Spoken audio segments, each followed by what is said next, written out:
দীর্ঘদিন সম্পর্কে থাকার পরে অবশেষে বিবাহ বন্ধনে আবদ্ধ হয়েছেন সোনাক্ষী সিনহা ও জাহির ইকবাল। তবে বিয়ের মাত্র এক সপ্তাহের মধ্যেই গুঞ্জন উঠেছে অন্তঃসত্ত্বা সোনাক্ষী।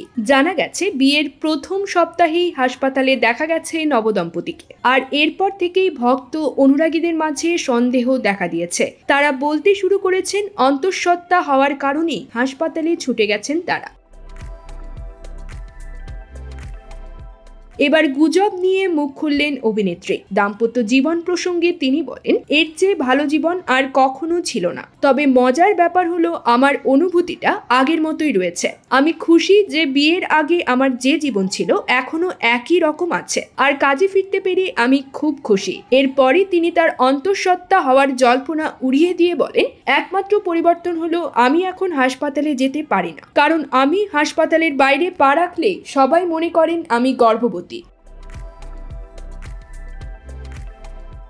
আসলেই গুঞ্জন সত্য নয়। ঘটনা হচ্ছে, জ্বরের জন্য হাসপাতালে ভর্তি ছিলেন শত্রুঘ্ন সিনহা। তাকে দেখতেই সোনাক্ষী ও জাহিরের হাসপাতালে যাওয়া। তৃণমূল সাংসদের পুত্র লব সিনহা বিষয়টি নিশ্চিত করে বলেন, আমার বাবার প্রচণ্ড জ্বর ছিল এবং আমরা তাকে হাসপাতালে নিয়ে যাওয়ার সিদ্ধান্ত নিয়েছিলাম যাতে তিনি সুস্থ হয়ে উঠতে পারেন। উল্লেখ্য, ঘরোয়া আয়োজনে পরিবার ও বন্ধুদের উপস্থিতিতে সালমান খানের পার্টিতে আলাপ হয় দুজনের। সেখান থেকেই প্রেম শুরু।